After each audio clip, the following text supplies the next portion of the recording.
swasana ing padepokan Raja Sliman kok beda kaya adat sabene. Manuk bence pating klepar pating kleper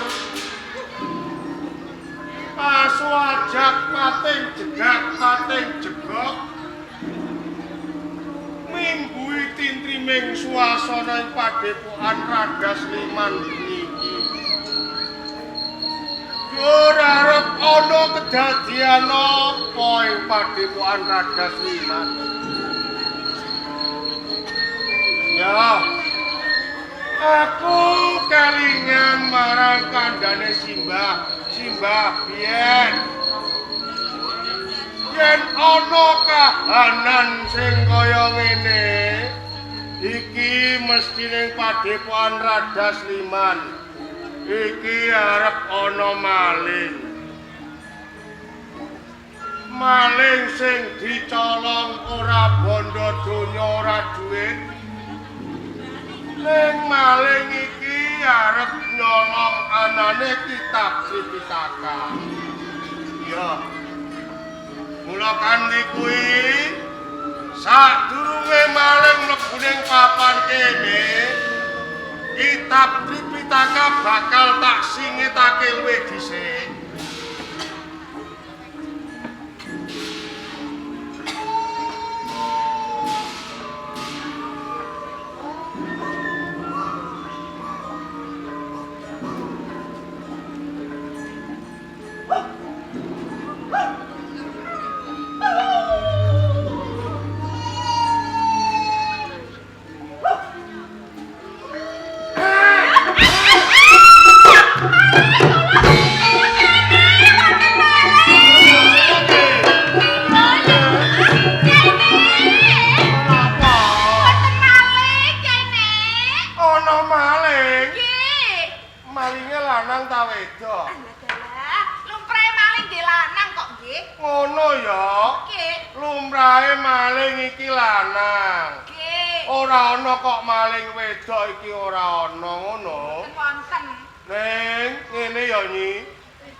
Miturut mata batinku, bengi iki malinge ora lanang ning wedok iki.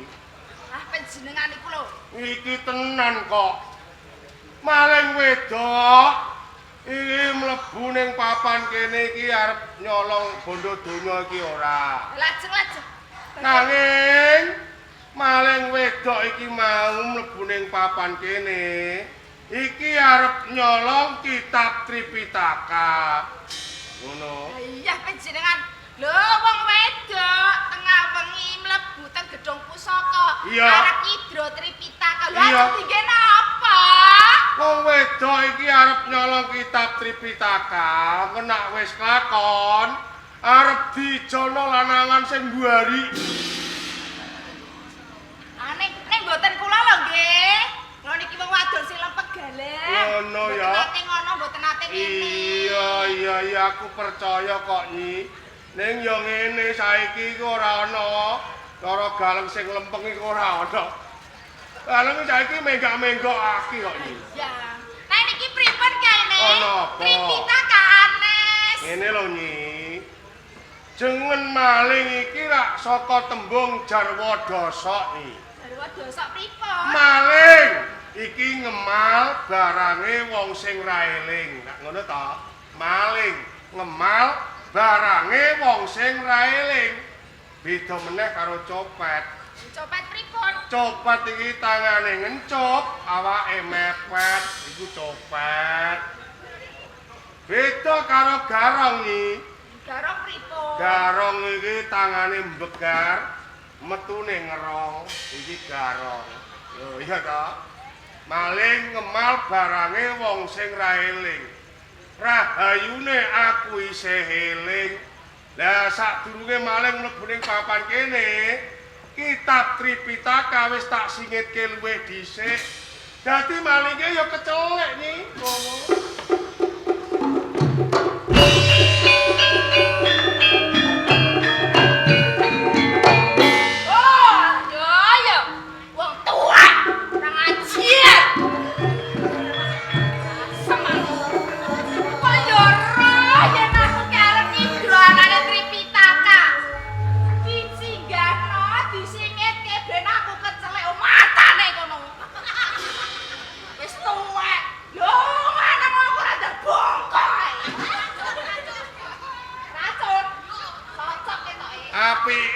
bojoku. Aku iki ora mok dongakno ndang bongko ndra suwe-suwe bongko dhewe lho. Mboten kiyaine mboten. Lah aku mau krungu kowe kandha ngono kok. Alah, pejan iki bener nak pon sepuh sudah rungon. Ngono ya. Kene lho Ni. Pripun? Aku tak takon karo kowe ya. Lah nggih monggo. Kira-kira kowe iki jek seneng karo aku ta ora Ni? Lah lho perkawis nika kok dadak pijan mundhut pirsa. Mergo ngene lho Ni. Nalika kowe iki tak pek bojo, umurmu iki lagi 20 tahun. Aku wis swidak 3. Aku gekek bosen karo aku Nyi. Mboten. Kula niku tresna sangat dateng panjenengan. Nah. Yen menika kula wet-wet, mila rina wengi rina wingi kula niki ndedonga. Dongamu piye Nyi? Muga-muga panjenengan menika age-age gelis bongko. Ini iki ajare muni semua. Mboten. Mboten lambe-lambe ya. Mboten ngoten. Kula niki ndonga. Rina wengi muga-muga bojoku Kakang Parwayana diwenehi Yuswadawa. Diwenehi Yuswadawa. Nggih. Ora ndang bongko. Mboten ala. Coba nak ngono awek-awek purek aku. Ampun purek akeh ini. Ngene Nyi. Nggih. Gojek sawetara ya Nyi. Nggih. Mergo aku iki wis ngrasake umur saya tambah, umur saya tuwa, raga saya rengko, tur wis ora katon wibawa. Apa sebabe aku kok bisa kandha kaya ngono Nyi? Napa? Aku isih urip bae, isih ana menungsa sing kepengin milik nyolong kitab Tripitaka. Iki cetha yen aku wis ora wibawa meneh. Mula kanthi kuwi ya Nyi, saka karepku kitab Tripitaka iki bakal tak warisake karo murid ana ing Padepokan Rada Sliman. Lha lajeng badhe penyawarte kalian sinten? Nah, ewon murid ning Padepokan Rada Sliman iki sing banget tak tresnani among loro. Sinten kaine? Made Tantra karo Udayana Nyi. Made Tantra. Kaget aku foto. Ngene iki ndak lapo.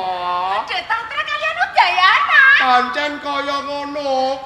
Kuwi murid sing banget tak tresnani. Nggih, kula kok cocok. Cocok ya Nyi.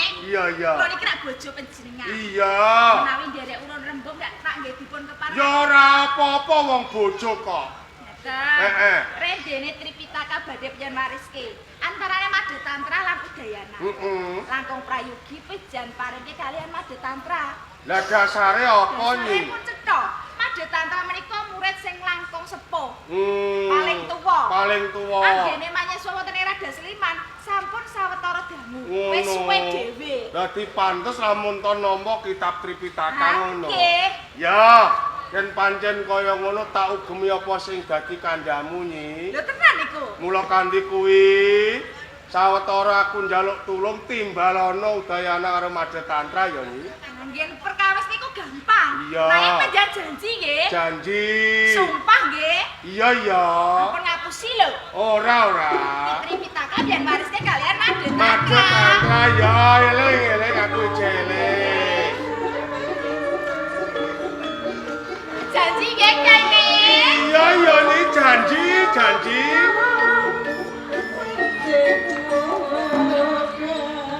Kula nggih sowan, Guru.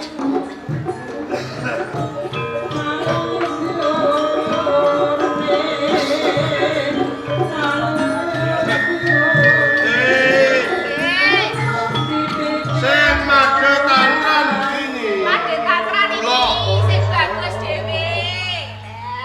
Ya sing Udayana ndi? Udayana niki sing paling bagus. Niki. Udayana kuwi. Udayana. Kene Jeco. Udayana. Bocah kok blengah-blengah kaya pedet selapan ngene cacah. Rupane wis bagus. Nggone ngadi busana ya besus. tindak tanduke sarwa alus. Kok upama aku dadi cah wedok kelakon aku unggah-unggahi kowe kok nggih. Bocah kok baguse ngene, irunge gedine ngene. Ngene. Engko kowe aja karo penapa lho, Cong. Mboten. Dupeh kowe iki diwenehi rupa sing bagus, njur kowe engko rakus. Ngerti bojoku ijeh medhuk kok mok demeni, Cong. Nuwun sewu Guru. Ana apa Madya Tantra? Teng Radas Liman niku mboten wonten siswa yang tumindakipun rakus. Ngono. Siswa teng Radas Liman niku sae sedaya. Jujur beres kletes lempeng galeng. Ning ambak-ambak tuaku ya titen kok, Cong. Napa? Angger ana nom-noman. Katuranggane irunge mbukung rodok mbetet, biasane iki celutak, Cong. Sik Madya Tantra. Kae mau kok irung kuwi mbetet rodok mbukung. Lho yen ngono kuwi lak celutak. Alah, ampun buku. Ngono. Ngene. Madya Tantra lan kowe Udayana. Inggih. Apa to sebabe nganti jengen sira sakloro niki tak timbali? Merga pancen ana wigati. Lamun to dina iki aku kepengin marisake kitab Tripitaka. Lah, ewon murid ning Padepokan Radas Liman sing tak tresnani amung loro, ora ana liya kowe Madya Tantra Udayana. Nggih. Yai Me. Ana apa Lenyi? Ampun lali lho nggih karo janjine. Ngono. Tripitaka penjan waris ke kalian Madya Tantra. Ngono ya. Nggih. Ya.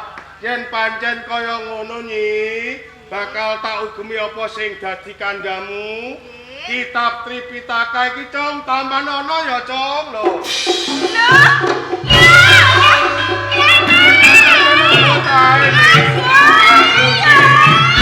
Aku karo kowe kok. Lho, Yai Me. ana apa lah Nyi? Lho pripun pejan menika? Jare kitab kon menehke karo Madya Tantra wis tak menehke. Kliru. Kok kliru iku? Tripitaka biyen paring kalian Udayana. Aku iki kok ana-ana ae to Nyingi. Lah yo ya bener wis tuwek mripate bawa. Wis tak wenehne Madya Tantra kok. Kakek Klintu coba penjan pestani persani. Lho. Iya, Cong. Nggih. Sing tak wenehi kitab iku mau dudu kowe. Mboten Guru. Nanging Udayana. Udayana. Nggih. Iki tenan, Cong. Nggih. Tenan. Nggih. Ya bener nah. Yai Me. Bener. Ya. Eh? Penjan iki pripun? Iya, Nyi. Penjan menika pun janji lho nggih. Iya. Pak kamangka janji kuwi Pinangka utang. utang. Iya. Sing wong utang kudu Kudu nyaur. nyaur. Lah saiki tak takon karo kowe. Kira-kira kowe iki nak utang urung duwe dhuwit terus piye? Semaya. Lah aku semoyo ndak ra entuk lho. Ya Yai Me. Pecut di sebelahno Nyi. Napa niku? Lah wis kebacut terus diapakno. Anyar te pejan menika. Weh, kok iso. Iku ora tresna kali kula. Ora tresno. Aku sih. Aku iki jane tresno, nek saiki aku wis hayu-bayuben aku. Yo. Ngeten. Ngene, Cong. Udayana. Nggih. Kowe aja kleru ing penampa. Sakwise kowe iki nampa kitab Tripitaka aja tok anggap kanugrahan, nanging anggepen kuwi kewajiban sing abot ya. Merga sakwise kowe bisa nyinaoni isine kitab Tripitaka, kowe iki duweni kewajiban numekarake ajaran kang ana sajroning kitab Tripitaka kuwi mau. Mula kanthi kuwi sadurunge kowe nyinaoni kitab Tripitaka, kowe kudu resik jiwa, resik raga, adus kramas umur 7 cacahe. Namun resik ragamu, resik jiwamu lagi sinaono kitab Tripitaka. Sepisan kaping pindho, sakwise kowe nampa kitab Tripitaka, aja pisan-pisan wal saka tanganmu ngono ya. Sedaya pangandika panjenengan Pastu Agung. Ya, padha Ngaten ditindakake. kula nyuwun pamit. Ya. Nyai, kula nyuwun pamit. Nih, Pun. aku kesel, aku tak ngaso ya, Ning. Nggih, Panggah.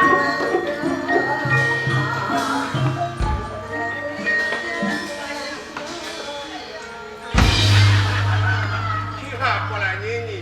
Aku amal mau goco iki. Mboten. Lah kowe kok ngene-ngene? Iki wau mergo baten kula niki kesel anyel.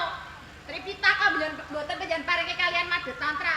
Ben lejar ati kula. Bengi-bengi kula olahraga 1 2 3 4. Olahraga. Nggih. Ora arep goco aku. Nggih mboten. Ya Allah. Bojo kok digoco.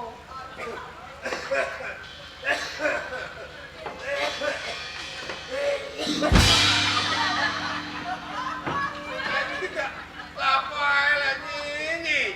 Aku sampe mau tutuk iku lho kok. Mboten utuk. Lah lapo iku mau? Lah niku lho, teng inggile sirah panjenengan. Ngamuke kathah kula mer. Mer tak dintup. Mbok tegasi ngene-ngene. Kula tebas-tebas. Ora arep nutuk aku. Ah mboten. Ora ya wis nek ngono. Lapo iso nek kene kok iso? Wah, ya matane bawur.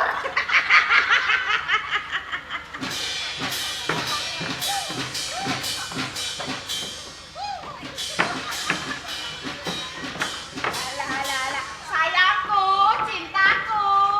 Entut biru. Ora usah ngono.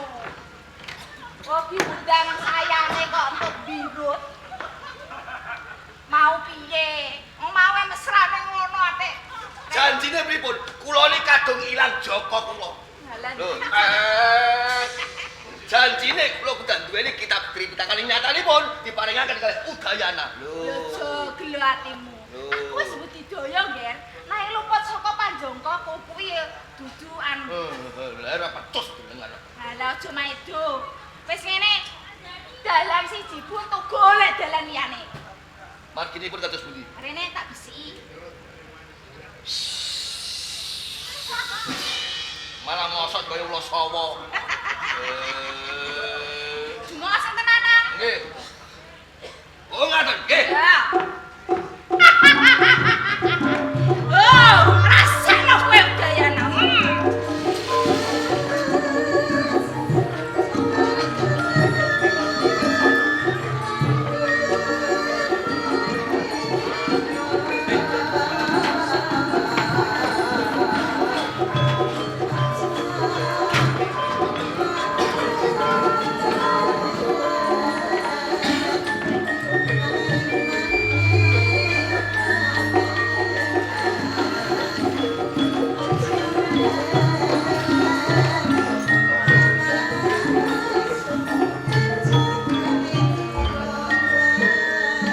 Kitab Tripitaka.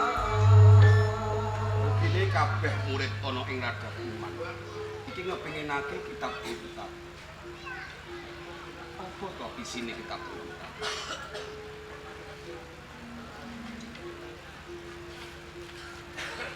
Iyo sing isining wida peparinge guru sejati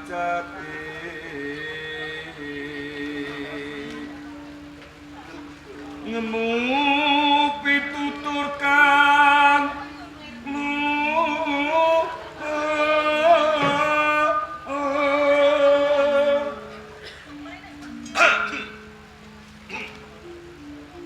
Kakang Madotan, Dayana nganti kaget aku. Kaget. Bisa. Ya sing gedhe pangapuramu. Kalamun aku ganggu marang kowe nyinaoni kitab Tripitaka. Ora kok. Mau durung nganti aku maca isine kitab Tripitaka dumadakan Kakang Madotan. Ya, Iku malah semusul. pancen nganti aku sumusul kowe ing papan kene ana kawigaten. Ana wigati. Ya, Ana wigati. wektu dina iki kowe katimbalan dening Bapa Parwayana. mligi kanggo Mligi kowe. timbali Bapak Resi Parwayana ingkang supaya ngadeg ana ngarsane. Pancen bener. Apa sampean ngerti ana wigati? Ora. Babar pisan aku ora ngerti. Mbok menawa ana wigati mligi kanggo aku. Ya. Yen ngono aku titip kitab Tripitaka. Mengko bali timbali ana ngarsane Bapak Resi Parwayana. Ya. Jaluk ya. Ya, tak gawane wis dhisik. Jodoh sing tenanan. Kang, aku njaluk pamit. Sing hati-hati ya. Kang.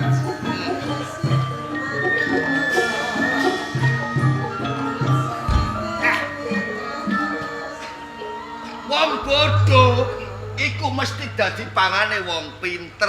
Ora usah tak colong, ora goleki, wis tiba ning tanganku. Dadi wong sing jaduk aku. Ndak kudu. Akang mati ta? Apa neh? Nganti kelalen aku. Apa welinge Bapak Resi Parwayana? Dayana aja nganti pisan-pisan kitab Tripitaka uwal saka tanganmu. Mula saka kuwi Kakang, kitab Tripitaka tak jaluk Kakang. Sing gedhe pangapuramu Kakang, aku njaluk pamit.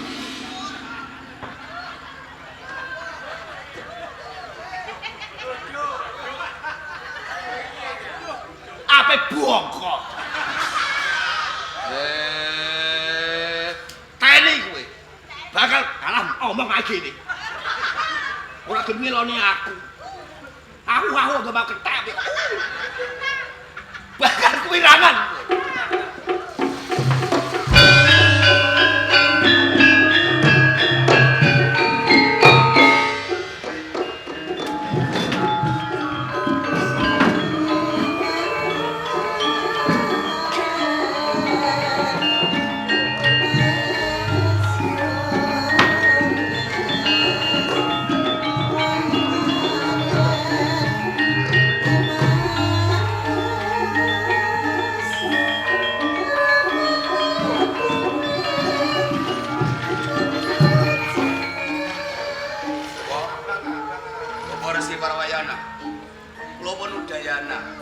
Suwan wonten ngersa panjenengan.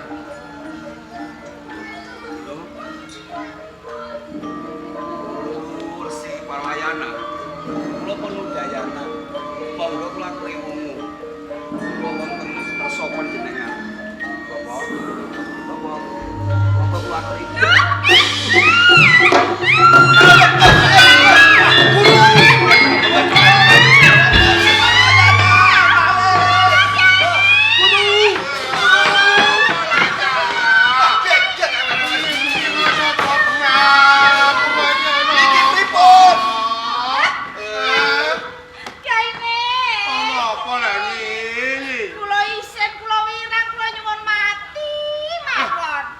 Enak kok njaluk mati lah. Lah pripun kula niki wirang isin kula. Lah kok wirangi sebabe apa nyi? Lah pripun niku lho sing jalani murid panjenengan Udayana. Udayana tumindak apa? Lho wani-wanine nggih. Iya. Wanci wengi kula turu kaijenan, kula dilimpe, kula dibreki aja dikeloni jare kula diodol-odol. Dadi Udayana iki arep merkosa kowe. Nggih. Iki tenan. Nggih Kyai. Tenan. Nggih. Wis lakon ta urung? Derek. Alah urung e kok. Nah wis ngono ya tak amuk. Lho piye niki pripun? Kula niki bojo lho nggih. Lah terus. Bojo aja dikeloni kok penjatasi sabar mawon. Lah urung lakon kok. Jeneng tumindak sepisan durung lakon mesti ana pepindho. Yen nganti pinuju penjan tindakan mboten wonten pidaleman, kula dilimpe, panci wengi terus diberak diawas-awas pripun. Kok ngguri apa kok ngarep ndek wasawa? Nggih duka sampeyan niku. Lah kowe seneng kok ngguri apa kok ngarep? Ha iya pejan kula nggih. Lah aku terus kudu piye lah ini? Pejan kedah sepi lho ngrungkepi dumateng kula. Murid kados Udayana lakon prayugi diamuk. Diamuk, Didukani. didukani, Ben kapok. ben wedi. Ben ora dibaleni nek kurang ajian. Lho aku bojone durung senengi. Lho rumah samaku. Rumah samaku mono piye? Ngene iki apa? Ngene iki apa? Ya ngeten iki jane mang domo-domo golo-golo nyatane mah celutak. Kudu tamuk ya. Amuk mawon. Pajak. Sian. Sak napa? Udayana. Lah. Kowe tamuk lah ya. Kyai Ning. Iya lah Nyi. Lho ngamuk kok. Udayana. Tamuk ya, Cung. Lho niku mboten ngamuk. Lah, Iku lek tutur-tutur. lah kowe selali carane ngamuk. Ya bener wis tuwa. Ngamuk niku nggih. Iya. Suarane sing banter sing soro. Buana. Mripate mondol. Mecicil. Mecicil tangane malah kerik. Ngene. Monggo piye namo? Ngene. Nggih. Nggih. Sing buan to. Sing banter. Udayana. Aku malah kaget aku. Ben ngajar. Terus. Udayana. Yes. Ngajar. Kowe tamuk aja wedi ya, Cok.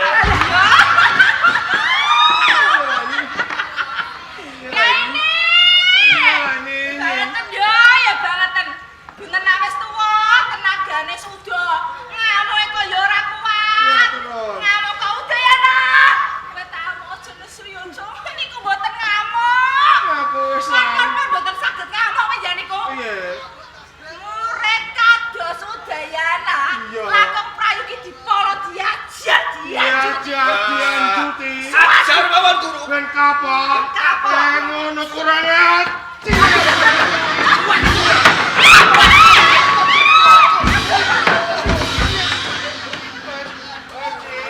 Ya ini. Bocahe wis ajar. Ayo. Kapok, bocahe wis kapok. Kapok. Wis ajar.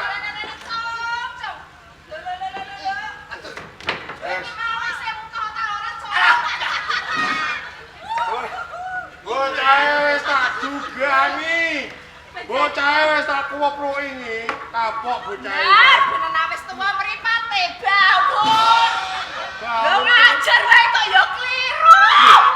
Udayana tak kuwepruki, tak sewaduki, dek kapok-kapok kok iki. Ngoten ya. Niku sampeyan ajar Dede Udayana. Aku iki kok ono. Engkang piye saduki. Engkang piye dugangi. Iya. Niku made tantra. Ngono ngopi piye kok. Coba piye takoni? Sing tak dugani ki mang kowe kok. Nggih. Sing tak waduhi mang kowe. Nggih kula. Tak kuwepruki ya kowe. Lara to. Nggih lara. Lara tenan. Nggih. Ya sopor. Oh ya. Pon. Iya. Ya ora iso ngajar ora iso. Ngeten mawon. Ngamuk ora ana senenge blas. Ngeten mawon. Murid kados Udayana lakon prayogi dipun tundung minggat. Sepet nek kula nyawang, mudah dijemberi wonten ing Radas Liman. Lah cocok. Menawi Udayana tasih cumondo tekan asman. Badhe ngingsemaken asma panjenengan. Nah. Niki pagong sing ageng lho. Cocok, Cok. Oh, kan lunga mawon. Minggat ben sak para-para ngemis tekan Keragan dalah. Enak meneng kene. Kok kadengaren kowe karo bojoku kompak, Cung. Ya. Ngene. Udayana. Kapeksa kowe dina iki kudu ninggalake padepokan Radas Liman. Ora nangis. Mergo ngene, Cung. Nah, kowe ora ninggalake padepokan Radas Liman, kowe bakal cilaka. Mergo dina iki padepokan Radas Liman lagi gatel, Cung. Gatel Nanging babar pisan kula menika mboten tumindak. wis aku percaya sak wutuhe karo kowe. Kejaba saka kuwi kowe aja klerweng penampa. Ora teges sing tak tundung minggat iki njur sing tak gedhingi iki ora. Sing tak koncu mondho ning padepokan Radas Liman teges tak tresnani ora to ngono. Nangis. Kula menika kepengin nimbang ilmu langsung kawrat. Kula kinten kula menika dereng buntas. Wis, bab perkara kuwi ora usah kuwatir. Mergo tak ibaratake wong lelungan, sangumu iki wis berah akeh. Mergo apa wae wis tak tumplak ing pengarepanmu ngono. Ya, ora usah kuwatir. Kadek.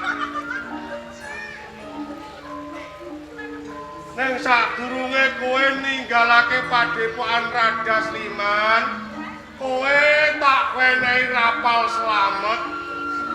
Ben slamet lakumu, slamet jantramu ya. Rapale mok cekak kok ngger ora ngil. Pripun? Becik ketitik. Ala ketara. Alah. Ora kok dude kula. Lah kowe ning kono Nek kok. kula ngalah. Becik ketitik. Ala ketara. Iku tok kok. Tindakno. Ya. Aja ambekan lho ya. Ya. Aja tekan rong jam. Ben boko ya, Cuk. Becik ketitik ala ketara. Becik ketitik ala ketara.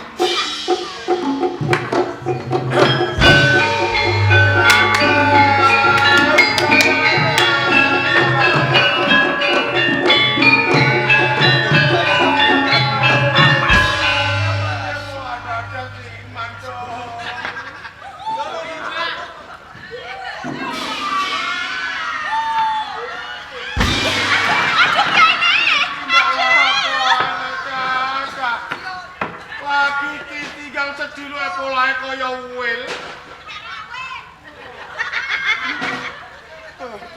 Pun, mboten sisa digetuni, mboten sisa dipun tangisi. Urip kurang ajar mawon kok ditangisi. Aku iki ngene lho, Cok. Pripun? Kelingan nalika biyen Udayana isih mapan ing Padepokan Rada Sliman. Aku kepengin adus Udayana sing godhoke banyu. Upama awakku kesel kabeh, Udayana ya sing mijeti ngono. Ngoten. Pun to perkara lungane Udayana niku mboten sah digagas. Kula sagah dados lirune Udayana. Kalamun bapa mengki ajeng adus, kula sing godhog banyu. Iya. Oh, banyu kula godhog, umup bulah-bulah kebyur jenengan. Lah dalah. Lah kok malah kaya pitik brondoli. Maksude dicampur banyu adem. Anget. Nah, Ngono. niku sepisan. Iya. Sing nomor kalih nek kesel kula pijet. Wah iya jebule tangane ya empuk. Iki emek mijet ya macane wong tuwa. Oh, sing sabar. Ini ya Nyi. Nggih. Patuke yo ayo. Ya wise Udayana iki ninggalake Padepokan Rada Sliman. Nggih. Ambekanku segoroanku garing Nyi. Lajeng kersanipun. Aku njaluk ngombe ya Nyi. Arak. Wis prai 13 taun luwih kok, Cung. Kowe iku lho. Oh, Kakang Parwayana ki aja padakno kowe. Lah kowe ombe namarak ae. Kowe iki nakalem telat tok, Cung. Oh iki mau ora blas. Lah lajeng Biyen aku nakal dene ora ngombe blas. Bareng aku mari malah dene nyusul. kawalian. Iki nakale telat cah iki. Niki mun aman, ora ono arak niki aman. Aku njaluk ngombe ya, Nyi. Nyuwun dipun damelke napa? Duduh degan klapa ijo iku lho senenganku. Ben Seger, seger Nyi, gorokanku. Ya. Nggih pijen rantos kula pundhutke nggih. Iya, iya Nyi. Nah, rantos lonjang kula peteki nggih. Eh. Ampun. Mulai teng Rada Sliman iki kathah kok. Cah. Ampun dipun penggalih tinimbang sumondhok wonten Rada Sliman niku Dijemberi dijemberi. ngono, Ah ya. kermijat mah. Wis ana gentine. Enggak. Degane pun kula Wis, sigar. nggih monggo Degane menunjuk. kula sok teng gelas niki. Wah, seger. Ambune rek. Ambune kok ngene Nyi. Iki mau mak wenehi pospit ta ora? Mboten. Ora. Kan. Kowe gak njaluk sithik Nyi. Mboten kadepe jan mawon. Sithik ae sithikan. Mboten kersanipun gelis. Njuk. Ben gelis. Nggih. Kowe gak njaluk, Cok. Mboten. Sithik ae. Pun kagem panjenengan ben cepet. Sing siji gelis, sing siji cepet. Cepet apa lah, Cuk? Nggih cepet segera awake. Ngono. Gelis ilang ngelakipun. Ngono. Ya, nek ngono tak ombene.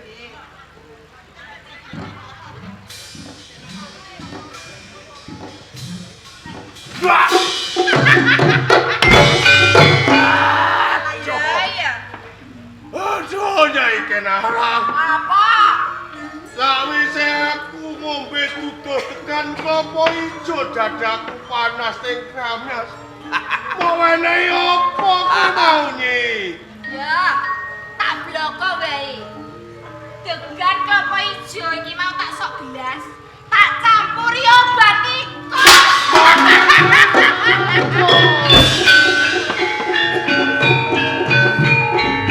Ngerti? Gene tak campuri obat tikus. Mergo aku wis bosen duwe bojo kowe. Kowe iki wis tuwek, ora iso apa-apa. Lho, aku iki isih nom iki diladeni. Wanci wengi yawane atis. Aku pengen go keloni. Nanging kowe ora iso. Aku nganggo isik. Ngeren-ngereni bloko. Nyi, Apa? kok nganti kowe tega tumindak kaya ngono kepengin nyingkirake aku? Apa kira-kira wis ana gentine? Nyi? Pun, pengen roh jenengan. Apa? Niki lho gentine. Gentine kowe Nggih, dhewe, Cuk. nggih. Luwih imut ta? Imut to ireng kemut-kumut. Omongan. Dadi kowe dhewe sing pinaka dadi gentine. Iya, Nyi. Apa? Sak tenane nganti ana kedadian sing kaya ngene sing luput dudu kowe. Sing luput dudu Madhe Tantra. Nanging sing salah bocah iki. Iya, Bang Bayi. Ora aku ngidul kowe ya melu ngidul. Aku ngalor kowe ngetokno terus. Nek atus ngentekno sabun. Akhirnya dienggo mlungker. Apa? Yen ngono cetha. Kowe iki wong wedok sing kejem, wong wedok sing wengis. Ora idep, Wong wedok kaya kowe iki nek ora diajar ora bakal kapok kowe iki. Piye? Kowe ape ngajar? Wong wedok kaya kowe nek ora diajar ora bakal kapok kowe. Parwayana. Piye? Kowe iki ora mawas ora ngilo. Mawas piye? Lho kowe kok ape ngajar aku? Lho ragam wis tuwa, wis rengkok. Mlaku wae waya-waya pengen rasa-rasa urip kok. Ngenyek saiki ngenyek. Kowe ngerti ngene tuaku. Kowe nek nomku ki ora ngerti. Alah, nek nama piye wong tua-tua ngene Lho. jompo. Aku nek nom iki jeger pasar sedan lho kowe aja macem-macem kowe. Jeger pasar sedan. Jeger pasar sedan aku iki. Kok blas ora percaya? Lho, kok ora percaya iku? Lho kowe kok ngandake jeger sedan. Iya. Iki ana manggo ndi? Lah iki tatoku.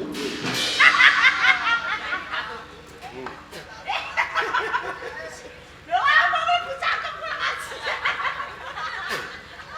Tato. Tato. Dadi wong yen tau dadi jeger. Iya. Titiane iki Mesti budaya tatonan, tetangane ya. iya. Lah aku wis ora percaya. Lho, ora percaya ta. Tapi lah apa? Anak receh matok iki. Alah, kowe wani ngono tak cincingno kalah kowe. Lho, piye? Wani? Wani kowe.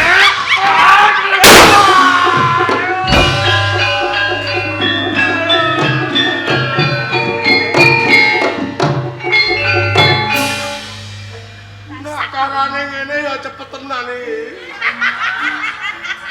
Waduh, Wis dah matek kono lho. Madhe Tantra. Ye, budaya anu.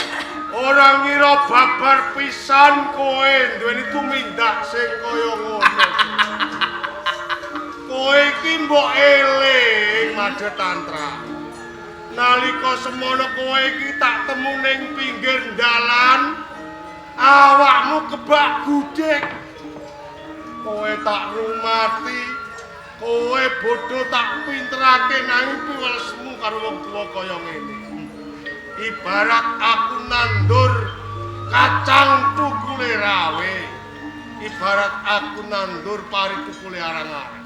Ya, ora apa-apa. Ora apa-apa Madhe Tantra. Nanging rungok sepataku karo kowe. Besok patimu saka wadon sing kok tresnani dhewe. Ora mandi. Iku maksud wong ape buang. Lan kowe Denarang. Aku ngerti apa sing dadi karepmu. Nganti kowe penyingkirake aku supaya kowe mengkone dadi rondo, gampang dipek bojo karo Madhe Tantra. Ya. Nanging ora. Kok ora piye? Sakwise aku mati, kowe dadi rondo. Sepisan rondo, selawase tetep dadi rondo. Ora percaya. Bar pisan ora percaya. Gladreng ya omongane wong ape mate. Mergo aku salah sawijining guru sing dikhianati bojo lan muridku. Kok upama ing mengkone aku mati moh arwahku cumondhok ana ing padepokan Rada Sliman. Arep nyang ndi? Arwahku arep mabur. Piknik. Munggah ning Gunung Kawi. Piknik ning Gunung Kawi. Nyawa kok piknik. Marang sapa wae wong lanang lan wong wadon sing ora mukrime. Kok wani tumindak selingkuh ning Gunung Kawi bakal cendak umure. Percaya kok.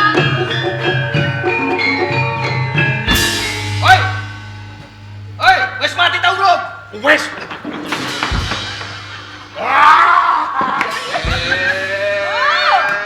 Ape bohong aku dijak. Nyebek. Kok ya reti, kok ya ngeman.